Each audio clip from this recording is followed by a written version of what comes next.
우리 지역의 다양한 이슈와 현안들을 심층적으로 풀어보는 헬로 이슈 토크입니다. 저희 헬로 이슈 토크에선 지난 7월 출범한 민선 8기 지자체장과 시정 운영 방향과 과제 짚어보는 시간 이어가고 있는데요. 오늘은 이완섭 서산시장과 함께합니다. 시장님 안녕하십니까? 예, 안녕하십니까? 반갑습니다. 네, 민선 5기와 6기에 이어 8기 서산시장으로 돌아오셨습니다. 감회가 남다르실 것 같은데 예. 먼저 소감부터 말씀 부탁드립니다. 예, 벌써 제가 시장으로 취임한 지 한 달이 조금 넘었습니다. 여러 가지 현안사항을 처리하는 과정에서 시간이 언제 이렇게 빨리 갔나 여기 오면서도 그런 생각을 하고 왔습니다. 예. 앞으로 이제 우리 서산 시민들께서 저에 대한 기대, 열심히 일 좀 잘해서 서산시를 보다 더 발전시키고 우리 서산 시민들의 삶의 질을 높여달라고 하는 그런 그 책무를 저한테 부여해 주셨다고 생각을 하기 때문에 예. 우리 공직자들과 함께 또 시민 여러분들과 부담 없이 만나면서 소통하면서 열심히 일할 각오로 돼 있습니다. 지금 현재는 좀 막중한 책임감, 아주 중압감까지 느끼는 그런 시기인 것 같습니다. 예. 예. 민선 8기 시정 비전이 도약하는 서산, 살맛나는 서산으로 정해졌어요. 이게 좀 어떤 의미인 건지 또 예. 실제 이런 서산을 만들기 위해서 좀 어떻게 노력하실 건지 말씀 좀 해주시죠. 예, 그 도약이라고 하는 단어에서 뭐 느낄 수 있겠습니다만은 역동성 이런 부분이 이제 들어가 있는 부분인데 역동적인 것보다는 한 단계 더 상위 개념으로 저는 이해를 하고 그렇게 이제 말을 만들었는데요. 우리가 개구리가 멀리 뛰려면 이렇게 좀 웅크렸다가 뛰지 않습니까? 그렇죠. 그것처럼 우리 서산시가 그동안 조금 역동성이 좀 부족했다라든가 뭔가 도약하는 어떤 그 이미지가 부족했다라고 한다면 이제부터는 새롭게 또 민선 8기가 새롭게 시작됐기 때문에 역동성으로 모든 분야를 좀 이렇게 결집을 시켜서 개구리가 한번 바짝 뛰듯이 한 단계를 좀 업그레이드 시켜 나가자. 서산시의 어떤 발전에 이 보폭을 좀 넓혀가자. 이런 이해를 좀 하시면 되겠고요. 그렇게 뭐 역동성이 커지고 도약을 하다 보면 당연히 서산시는 또 살맛나는 도시가 되지 않겠습니까? 그런 그 취지로 도약하는 서산, 또 살맛나는 서산 이렇게 시정 구호를 정했죠. 이제 본격적으로 좀 현안 이야기 나눠보겠습니다. 서산시 가장 중요한 현안 하면 두 가지를 꼽을 수가 있죠. 서산공항건설과 가로림만 예. 해양정원 조성 사업인데요. 둘 다 공교롭게도 예비타당성 조사 관문만 이제 좀 남아 있습니다. 서산시에서 현재 어떻게 대응하고 있습니까?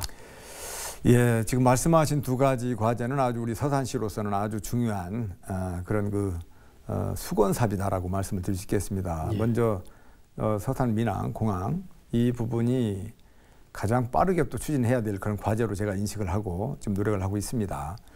금년 9월쯤 뭐 다음 달이 되겠네요. 9월쯤이면은 정부의 이제 예비 타당 조사 결과가 나오게 됩니다. 예. 그리고 이제 가로림만 해양정원은 11월쯤에 예타 결과가 나오게 되는데 제가 지난 7월 달에도 기획재정부를 방문해서 이 두 가지 과업에 대해서 예비 타당성 조사 결과가 잘 나올 수 있도록 협조 부탁도 드리고 왔습니다.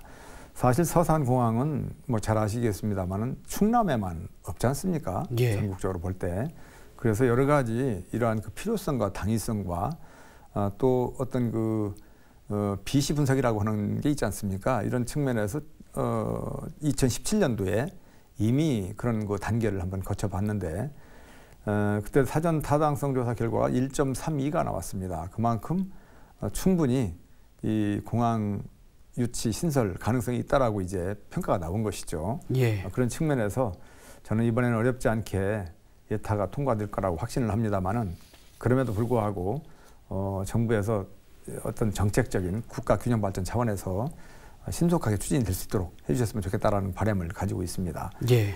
가로림만 국가해양정원도 뭐 마찬가지입니다. 사실 가로림만 해양정원은 예타가 서산공항에 비해서는 좀 그 기대치가 높지는 않는 것은 사실입니다. 왜 그런가 하면 사실 이 자연 생태계 이런 부분에 대해서 무언가 그동안의 인프라를 구축한다든가 무슨 손질을 한 게 없지 않습니까? 예. 자연 있는 그대로를 우리가 업그레이드 시키고 발전시키고 또 자연 친화적인 그런 그 생태 환경을 가지고 있는 그 입장에서 예타로 평가하는 이런 부분에 있어서는 한계가 있다라고 저는 분명히 전 느끼고 있거든요. 그런 측면에서 정부가 국가 균형 발전 그리고 지역의 어떤 그 미래 먹거리, 관광 이런 그 활성화 등등의 측면에서 미래 가치를 보고 예타의 좀 그 한계치 이런 부분에 대해서 고민이 있어야 되고 배려가 있어야 되지 않겠나 저는 그렇게 생각을 합니다.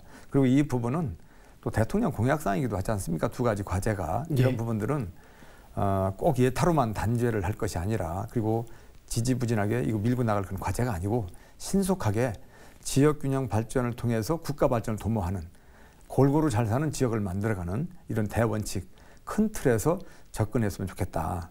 그런 말씀을 좀 드립니다.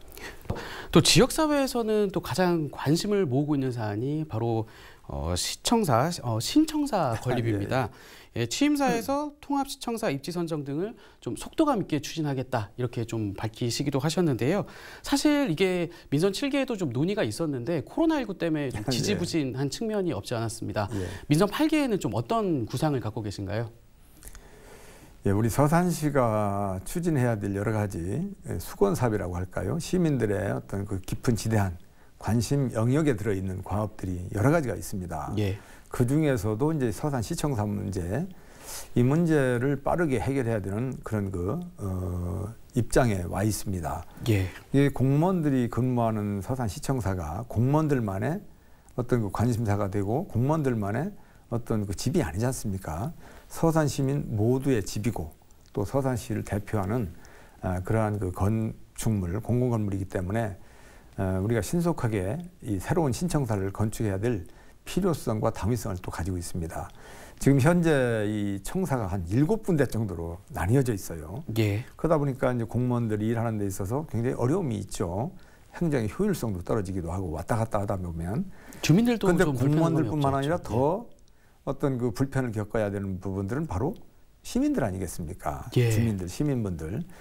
이쪽 왔다 저쪽 왔다 하는 그런 부분들이 굉장히 불편으로 남게 되고 시간과 또 경제적 이런 측면에서도 비효율성이기 때문에 시급하게 해결해야 될 과제 중에 하나입니다. 그래서 그동안에도 이제 이 부분에 대해서 다 논의가 있어 왔고 그 필요성과 이런 당위성 이런 부분들에 대해서는 시민 모두가 다 공감하고 있습니다. 다만 이제 어느 곳으로 시청사를 입지를 해서 건축을 해야 될 것인가 입지적인 문제 이런 부분이 있기 때문에 제가 늦어도 내년도 안으로는 입지를 결정을 해서 임기 중인 2026년부터는 착공 단계까지는 가야 되지 않겠나 이런 목표를 가지고 추진하고 있다는 말씀을 드리고요. 시청사만 가지고 검토할 부분이 또 아니거든요. 우리가 추진해야 될 여러 가지 또 인프라 구축, 다른 종합문화예술회관이라든가 또 문화원도 그렇고 문화원도 그렇고 등등 여러 가지 또 시설물들이 있는데 같은 맥락에서 종합적으로 검토 고려해야 되는 그런 과제가 있기 때문에 어쨌든 그럼에도 불구하고 내년도 중에는 입지를 결정을 할 그런 계획이 있습니다. 시장님 말씀 들으니까 또 궁금증이 생기는데 그러면은 입지 선정 과정은 좀 어떤 식으로 진행을 할지 혹시 뭐 원칙을 정해 놓으셨다거나 뭐 기준을 정해 놓으신 게 있으실까요? 예, 물론 이제 시청사를 입지를 결정하는 데 있어서 시장 단독으로 저의 생각만으로 할 수 있는 것은 아니죠. 예. 예, 우리 시민 모두의 의견을 잘 집약을 해서 공통 분모를 찾아내야 되는 부분이 있습니다. 그리고 또 예산 소요가 되는 거기 때문에 최소 예산으로 또 최대의 효과를 그리고 최대한 신속하게 이런 여러 가지 이제 그 과제가 있기 때문에 시민들의 의견 수렴 과정을 이제 차근차근 밟아 나갈 겁니다. 그리고 이제 또 용역이라든가 외부 전문가의 의견 이런 것들을 전부 종합해서 결정을 하게 되는데 결정하는 데 있어서는 몇 가지 이제 집약된 부지가 이렇게 그 선상에 들어와 있는 부분들이 있지 않습니까? 그래서 크게 어려움은 없다고 저는 생각을 합니다. 현 위치에 새롭게 증축을 하는 뭐 이런 부분도 있고 제3의 부지도 있고 그렇습니다만은 가장 최적의 접점을 찾아내도록 노력하겠습니다. 예, 의견 수렴 과정이 가장 중요할 것 같습니다. 예, 이번에는 동서 횡단철도 이야기를 좀 들어볼까 하는데요. 말 그대로 이게 국토의 동과 서를 연결하는 철도 아닙니까? 철길이 놓이면 이제 서산에서 경북 울진까지 2시간대에 갈 수 있는 건데 출발점이 이제 또 서산입니다. 그렇죠. 네, 예비 타당성 조사 면제를 요구하는 목소리가 높은데 실현 가능성 있다고 보십니까? 좀 어떻게 보십니까? 예, 지난번 당진에서 회의를 가질 때도 제가 그런 의견을 강력히 피력한 바 있습니다만은 동서횡단 내륙철도 이 부분은 정말 빠르면 빠를수록 좋다. 국가적인 측면에서 정말 가장 최우선의 정책 과제로 삼아서 추진해야 되지 않겠나. 저는 그런 생각을 갖습니다. 예. 그 이유는 뭐 간단하죠. 지금 우리나라 이 철도의 축이, 교통의 축이 남북 방향으로 이렇게 돼 있지 않습니까? 동서로는 제대로 돼 있지 않기 때문에 동서로 이 철도가 들어선다는 얘기는 정말 말 그대로 국토 균형 발전의 최고의 효과를 가져올 수 있는 이런 그 과제가 아닌가 저는 그렇게 생각을 합니다. 지금 현재 우리 서산 대산항이 출발점이 되기도 하고 이제 종착점이 되기도 하는데 대산 출발해서 당진과 또 예산, 뭐 아산, 천안을 거쳐가지고 또 충북, 청주와 괴산 그리고 이제 경북으로 또 넘어가지 않습니까? 예. 충북에는 청주와 괴산까지만 있다가 또 정평까지 들어가 있어요. 그래서 결국은 울진까지 13개 지자체가 연결되어 있습니다. 그러면 13개 지자체와 관련되어 있는 그 주변의 주민들만 하더라도 꽤 되는 숫자가 되지요. 제가 한 600만 명은 되지 않을까?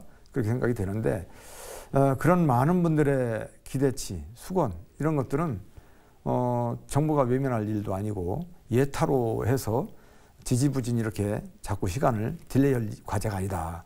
저는 그렇게 생각을 합니다. 동서균형 발전 차원에서 가장 신속하게 예타를 면제해서 구간부터 신속하게 할 수 있는 구간부터 추진해 나가는 것이 가장 비용도 줄이고 또 대한민국 발전을 위해서도 필요한 일이다. 저는 그렇게 생각을 합니다. 특히 이제 우리 서산 같은 경우는 6대 항만에 해당되는 서산 대산항이 있습니다. 대산항은 그 물동량이 매년 이게 증가되고 있고 굉장히 지대한 영향력이 있는 그런 공항인데 공항에 연결되는 철도가 없다는 얘기는 이건 정말 너무 늦은 거 아니겠습니까? 그래서 수출 경쟁력도 확보하고 여러 가지 물동량 이동의 신속성 등등 거기로부터 어떤 창출해낼 수 있는 그런 성과가 굉장히 저는 크다고 생각을 합니다. 이 동서횡단 내륙철도는 단순히 13개 지자체만의 문제가 아니라 대한민국 전체 지자체 또는 대한민국 국토의 균형 발전, 여러 가지 성장 이런 부분을 잠재 능력을 역량을 끌어낼 수 있는 기폭제가 될 그런 과업이라고 저는 생각을 합니다. 예타가 굳이 필요하지 않다는 말씀을 드립니다. 예. 공항과 철도가 놓이는 서산, 생각만 해도 지역경제 효과가 상당할 걸로 예상이 되는데요. 또 다른 지역경제의 한 축이죠. 바로 관광 분야입니다. 서산에도 사실 관광 자원이 엄청 많지 않습니까? 민선 8기 관광 활성화 정책도 궁금한데요. 예. 우리 서산은 참 정말 보물 같은 자원들이 많이 있습니다. 예. 저는 참 그래서 서산이 낙토라고 하는 그런 이름이 붙여져 있지 않나 그렇게 생각을 합니다. 크고 작은 그런 많은 자원들이 있죠. 그런 그 자원들, 문화, 역사, 예술, 뭐 종교적인 측면까지도 아우르는 여러 가지 이런 그 보물 같은 이러한 그 자원들을 잘 연계시켜서 그것을 이제 구슬이라면 구슬을 잘 끼는 작업 이런 것을 통해서 우리 서산이 많은 분들로부터 찾아들고 그리고 체류하는 그러한 그 관광 도시가 될 수 있지 않나 이렇게 생각을 해서 제가 이 시장에 취임하면서 내세운 5가지의 어떤 그 비전 이 부분에 이제 오감만족 관광 도시를 만들겠다 이런 부분이 있거든요. 예. 가령 쉽게 얘기하면 이제 종교적인 측면이라면 우리는 불교적인 측면도 또 그다음에 또 천주교적인 측면도 이런 부분이 아주 특화되어 있거든요. 그래서 보원사지와 또 국제 성지를 연결해서 이런 종교 관광 명소로 키운다든가. 그다음에 이제 서산 구경이 있지 않습니까? 이런 서산 구경을 따로따로 노는 것이 아니라 연계도 시키고 각 구경을 업그레이드 시켜 나가는 작업들 하나하나 시간 때문에 이제 다 말씀을 못 드리겠습니다만 이런 그 서산 구경을 더 빛나게 보석같이 다듬는 이런 일들 여러 가지 이런 부분들이 저는 사통팔달 도시를 통해서 또 연계시켜 나간다면 주변에 우리 서산과 연계한 주변 지자체와도 함께 연대해서 관광 이 부분을 활성화시켜 나간다면 정말 우리 대한민국을 위해서도 굉장히 좋은 일이 될 것이다. 그런 생각을 하면서 체류하는 그런 관광도시로 만들어가는데 최선의 노력을 다할 그런 계획입니다. 공항이 생기고 또 철도가 생기면은 관광객들도 좀 더 이제 쉽게 편하게 많이 서산을 찾을 수 있을 것 같다는 생각이 들고요. 이제 지자체의 좀 가장 기본적인 역할은 좀 행정이라고 볼 수도 있잖아요. 행정 서비스의 좀 질을 높이기 위해서 또 민선 8기에 좀 여러 가지 구상 갖고 계신 걸로 알고 있습니다. 소개 좀 해주시죠. 네, 좋은 질문 해주셨습니다. 이 공무원들의 존재 이유는 시민에 대한 주민에 대한 봉사, 행정 서비스를 제공하는 주체가 되지 않습니까? 그래서 어찌 보면 주체도 주체지만은 또 시민의 한 사람이기 때문에 객체가 되기도 하죠. 그래서 행정 서비스를 질 높은 행정 서비스를 제공하기 위한 노력 좀 굉장히 중요하다고 생각을 합니다. 그런 측면에서 민원 서비스 쉽게 얘기하면 그렇게 얘기도 할 수 있는데 민원 서비스만 예를 든다면 지난해 우리 서산시가 81,788건의 이런 민원을 이제 접수를 해서 추진을 했습니다. 처리를 했는데 그 중에서도 이 한 4.6%에 해당되는 3,944건인가 아마 이 정도 거의 뭐 4,000건이 가까이 되는데 이런 부분들이 복합 민원에 해당됐었어요. 여러 가지 부서에 여러 부서에 겹쳐져 있는 거죠. 한 부서에만 특화되어 있는 게 아니고 그런 측면에서 이 복합 민원이 많이 또 이렇게 들어오는데 그러한 복합 민원을 처리하는 데 있어서 시간이 좀 지연되고 이 처리 기간이 늘어지는 이런 부분이 있었단 말이죠. 그래서 49%의 복합 민원의 한 49%가 거의 50% 가까운 이런 그 건수들이 기간 연장, 쉽게 얘기하면 검토하는 데 시간이 걸린다 또는 서류가 미비됐다 등등의 이유로 처리 기간이 지연됐고 또 처리 기간이 15일 이상 지연된 이런 부분들 건수만 하더라도 600건이나 넘는 이런 부분이 있었죠. 이건 시민들 입장에서 본다면 상당히 불편한 일이죠. 그리고 불만족스러운 일이죠. 이런 것들을 앞으로 개선을 해서 신속하게 처리도 하고 또 불필요한 시간과 경제적인 비용 부담이 들지 않도록 하는 것은 굉장히 중요한 행정 서비스의 질 높게 하는 부분 중에 하나이기 때문에 이런 것들을 개선시켜 나가기 위해서 우리 행정 공무원들과 똑같이 일을 하는 뭐 측량과 관련된 부분들, 하천 뭐 등등 토지 등등의 여러 가지 그 민간 단체와도 저희가 미팅도 갖고 간담회도 갖고 또 서로가 우리가 신속한 민원 서비스, 만족스러운 민원 서비스를 만들어 나가자라고는 결의도 하고 이렇게 했습니다. 앞으로 이러한 그 민원 서비스를 개선해 나가기 위해서 민원 실무 이런 그 심의 회의도 부시장 중심으로 해서 매주 여러 가지고 뭐 이렇게 추진해 나가고 또 이 퇴직한 공무원 하시면서 많은 노하우와 이런 그 역량을 가지고 있는 분들이 많이 있잖아요. 이분들이 이제 민원 후견 인재로서도 활동도 하고 이런 역할 이런 것도 이제 앞으로 잘 해 나갈 그런 계획이 있고요. 마지막으로 좀 주민들에게 못다한 말씀 있으면은 방송을 통해서 말씀해 주시죠. 존경하는 우리 서산 시민 여러분, 시청자 여러분 반갑습니다. 저에게 또 우리 시민 여러분들께서 막중한 책무를 안겨주셨습니다. 저는 서산을 보다 더 발전시키고 서산 시민들의 삶의 질을 높여달라고 하는 지상명령으로 생각합니다. 막중한 책임감과 함께 중압감까지 느끼고 있다는 말씀을 드리면서 제가 가진 아주 미약한 역량 이런 것들은 우리 시민 여러분들과 함께라면 큰 역량으로 또 승화 발전시킬 수 있다고 생각을 합니다. 1,700여 공직자들과 함께 그리고 시민 여러분들과 함께 항상 소통하면서 우리 서산 발전을 위해서 앞만 보고 달려가도록 하겠습니다. 항상 큰 힘이 되어주시고 그리고 꼭 필요한 채찍도 보내주시면서 우리 다 함께 서산의 미래를 개척해 나가도록 했으면 좋겠습니다. 늘 감사합니다. 네, 시정 비전대로 정말 도약하는 서산, 살맛나는 서산이 되기를 저희도 같이 기대해 보겠습니다. 오늘 말씀 여기까지 듣겠습니다. 고맙습니다. 감사합니다. 도약하는 서산, 살맛나는 서산을 만들기 위해선 지역 주민들의 적극적인 참여도 중요한데요. 서산시정 운영에 지속적으로 관심 갖고 함께해 주시면 좋을 것 같습니다. 헬로 이슈 토크, 오늘 저희가 준비한 소식은 여기까지입니다. 함께해 주신 여러분 고맙습니다.